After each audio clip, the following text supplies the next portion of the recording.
Уақыт мына ушундай экен, токтотуп коюп болбойт экен. Аны морозильникке салып сактап болбойт экен. Сатып алып болбойт экен, сатып болбойт экен. Уақыт мына ушундай өз ишин кылат экен. Пайдаланганга дагы, пайдаланбаганга дагы. Ганимет билгенге дагы, билбегенге дагы. Орозо тутканга дагы, тутпаганга дагы 15 күн өттү. Мына ушул сыяктуу орозо тутканга, тутпаганга дагы эртең Рамазан түгөйт. Дагы 15 күн калды. Бүгүн Рамазандын жарымына келген болсок, арабызда кээ бирөөлөр өмүрүнүн жарымына келип калгандар бар. Бүгүн Рамазан аяктап аткан болсо, өмүрү аяктап аткандар бар. Жараткан Аллах Таала эмки жылкы Рамазандарга дагы мына ушул катарыбыз кемибестен толук сак саламат жеткенди баарыбызга насип кылсын. Пайгамбарыбыз саллаллаху алейхи ва саллям "Ман лам яшкурин нас лам яшкурилlah". Адамдарга рахмат айтпаган, адамдарга ыраазычылык билдирбеген бул жаратканга дагы ыраазычылык билдирбейт дейт. Жаратканга да шүгүр келтире албайт дейт. Кээде адамдар жардам берсе, колдоо көрсөтсө, ошого рахмат айтпаган адам Кудайга дагы ыраазычылык, Кудайга дагы рахмат айтпайт дейт.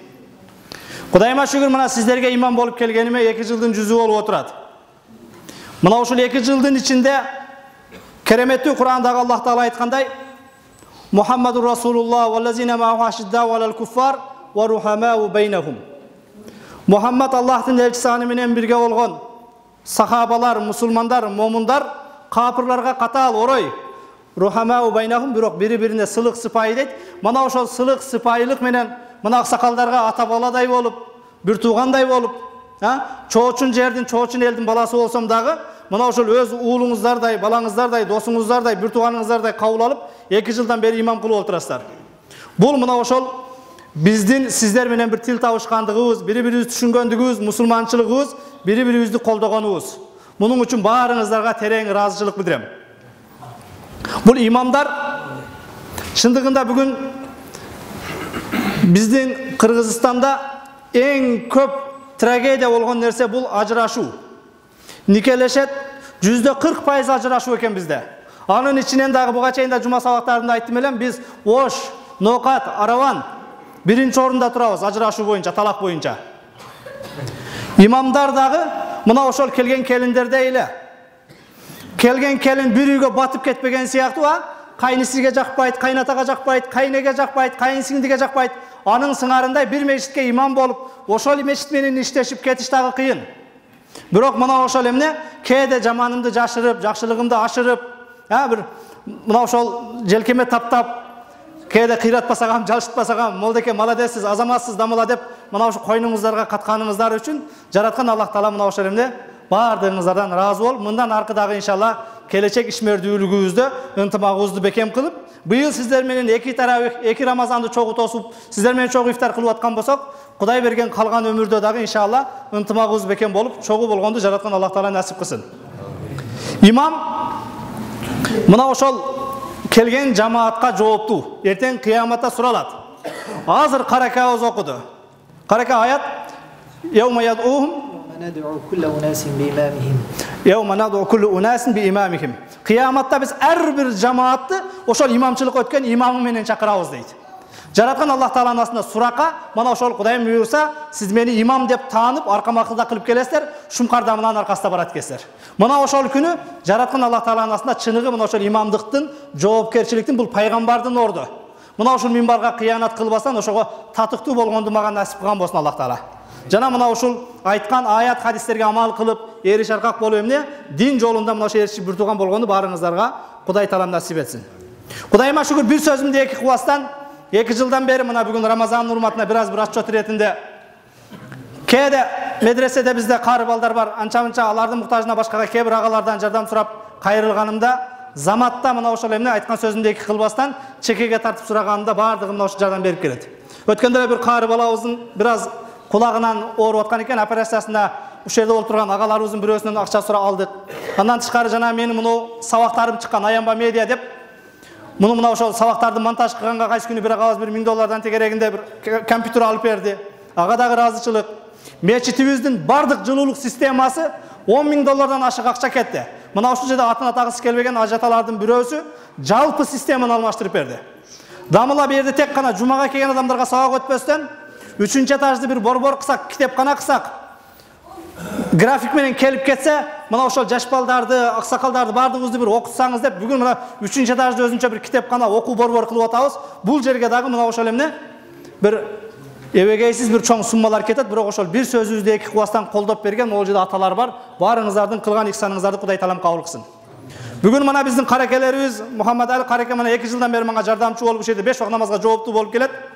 Бул каракени дагы мына ошол мээнетин баалап, караке өзү мына умра сапарына жөнөтүп атабыз 2 күндөн кийин Кудайым буйрса. Мына 15 күндөн бери бизге имамчылык өткөн Зубайр каракебизди Стамбулдан алдырдык. Мына ошол Кур'ан ээси болгондуктан чыныгы бир Кур'ан окуган, чыган инсан аркасында туралы биздин да балдар кыздарга ушу бир жукса экен деп Куранга болгон сүйүү менен бу каракени чакырып, бу каракеге мына ошол умра белегин белек кылып отурабыз. Мына ошол умра сертификатын белек кылган атабызга өз колуңуз менен тапшырып коюңуз деп, дамыла мен силерге эмес, карыларга эмес, Кудай үчүн бергенмин. Атым чыкпай эле койсун, чыгып камераңарга түшпөй эле коеюн. Мына ошол кыяматта Кудайдан алып алам деди. Чындыгында мечитке, медресеге берилген садака ошондой болуш керек. Шумкарга, Зубайр карга, Мухаммад карга эмес, мен Кудайды карыз кылдым. Кыяматта Кудай менен эсептешип алам деш керек. Ал кыяматта менин пайдам тийби тийбей Кудай билет. Бирок жараткан Аллах Тааланын пайдасы, демек бүгүн ва ма юқридуллаха кардан хасана. Кудайды карыз кылгандар булар чыныгы ийгиликке жеткендер. Кээде башка адам өткөндө эмеске жардам берип койдум, башка кылып койдум, машинаңызга минсем безин куйдап койдум, башка кылып койдум деп, менин алдымда өзүңүздөр көтөрбөңүздөр. Мага берген болсоңуздар, кыяматта Кудайдан аласыздар. Мен Кудайга бердим, Шумкар бул мага ошогон бир күнәкар панда деп туруп, эмне жаратканды карыз кылганды үйлөнүңүздөр. Аллах Таала мына ушундай кылган эмне сөзүмдү бир жерге таштабастан колдоп берген баарыңыздардан разы болсун. Мына кече караке өзү бир аз жол киресин башкасын берип неме кыла дедик. Аны дагы демилгелеп колдоп, андан дагы бир неме кылганыбыз жок. Кудайыма шүгүр, эми каракеге колдон келишинче эмне мына канча берсек дагы аз эми бул Кур'ан үчүн, бирок эмне жанакы бир аз жүрөктөгү бир ыраазычылыкты билдирип коюу максатта мына ушул иш-чараларды уюштурдук. Жараткан Аллах Таала ынтымагыбызды бекем кылсын. Иншалла мындан аркы ишмердүүлүктө дагы мына ошол эмне бири-бирибизди колдоп кубаттап, чыныгы мусулман болуп жашаган. Бири-бирибизди аңдыбастан, башка кылбастан, бири-бирибизди эмне мына ошо артыбыздан бир сөз кубастан, наоборот, кээде бири-бирибизди бир ушактаганда башка кылганда, антпегин. Биздин аксакал андай эмес, биздин жамааттын адамдары мындай эмес, биздин молдеке мындай эмес деп туруп мына ошол эмне дайым бизди бир коргогон, колдогон, бири-бирибизге бир поддержка берген. Эртең Кудайдын астына барганда разно-раз эсептеше турган күн келет. Мына ошол күнү 100 жер карап калбасын. Рамазандын кабыл болуусунда бир канча шарттарын айттык. Төлкө ашказандын гана орозасы эмес, тил дагы, кулак дагы, сомул жаварих деп дене мүчөлөр дагы орозо кармасын дедик. Кудайыма шүгүр, быйылкы Рамазан бир ийгилигине жетип, алхамдулилла бир жакшы тутуп атабыз деп. Бул жакшы тутуп атканыбыз мына жамааттын көптүгүнөн, жүзүңүздөрдөгү нурдан баарынан байкалып турат. Аллах Таала мына ошол эмне баарыңыздардын тапканыңыздарга, үй бүлөгө, бала чакага береке берип, эртең кыяматта эч кимибизди кор кылбасын, эч кимибизди жанакындай бир разборкага душар кылбасын.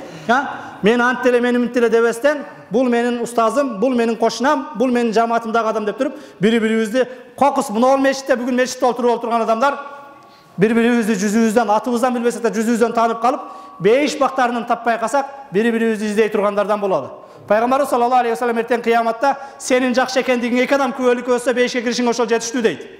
Кокус бейиш бактарынан таппай калсак, бири-бирибизди көрбөй калсак, жакшы адам эле тарабыда башкада бизге кызмат кылды эле деп, мына ошол эмне бизди тозок чуңкурларынан издей турган, бири-бирибизди бир издешкен, бири-бирибизди тозоктон куткара турган, жакшы экендигибизге күбөлүк өтө турган бир тууган ынтымак жамаат болгондо Аллах Таала насип кылсын.